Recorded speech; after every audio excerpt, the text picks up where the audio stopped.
साहेब, कधी काळी विधानसभेवरती तुम्ही राजकारण केलं, 6 वेळा आमदार राहिला. आता देशाच्या राजकारणासाठी घराबाहेर तुमचं पहिल्यांदा पाऊल पडतं.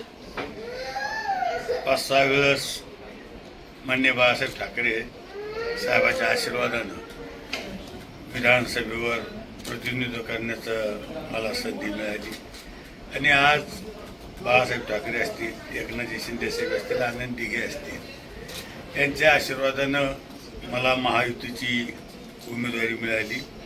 जसं विधानसभेचं मी काम केलं, जनतेची सेवा केली पैठण विधानसभा मतदारसंघात, तसंच काम मी आपल्या संभाजीनगर लोकसभा मतदारसंघात आणि महाराष्ट्रात आणि जिल्ह्यात मी काम करण्याचा प्रयत्न करीन.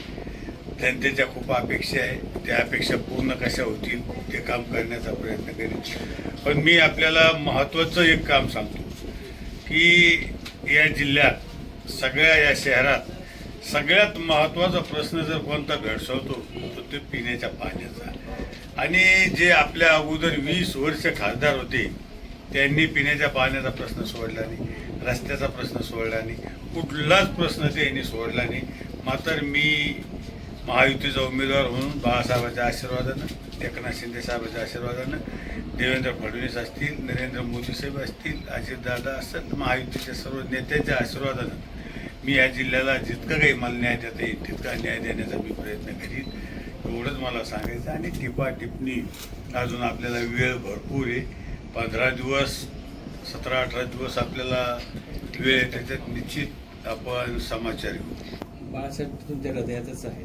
आज संसदेत पाऊल ठेवताना काही अशा आठवण येते असं शेवटी बाळासाहेबाच्या आशीर्वादानं स्वप्नातही नव्हतं की मी विधानसभेचा आमदार होईल आणि लोकसभेत मी खासदार होईल, पण बाळासाहेबाच्या आशीर्वादामुळं हे सगळं मला बघायला मिळालं. शेवटी बाळासाहेब हे आमच्या हृदयात आहे. बाळासाहेबामुळंच मी इथपर्यंत आलेलो आहे.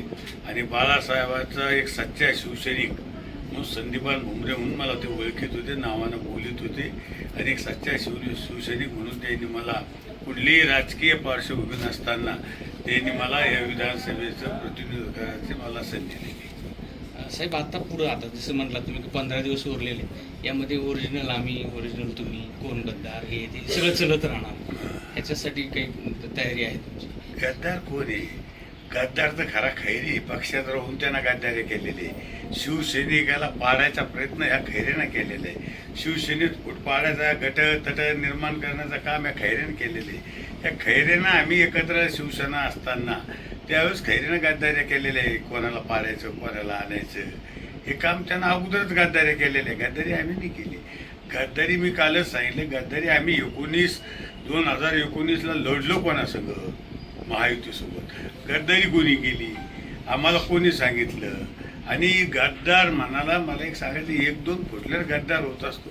अहो, इथं 50 आमदार आणि 13 खासदार एका बाजूला गेले, सगळा पक्ष एका बाजूला गेला. आम्ही गद्दार नाही, आम्ही सत्ता असताना सुद्धा सत्तेच्या बाजूला गेलो आणि सत्ता आम्ही स्थापन केली.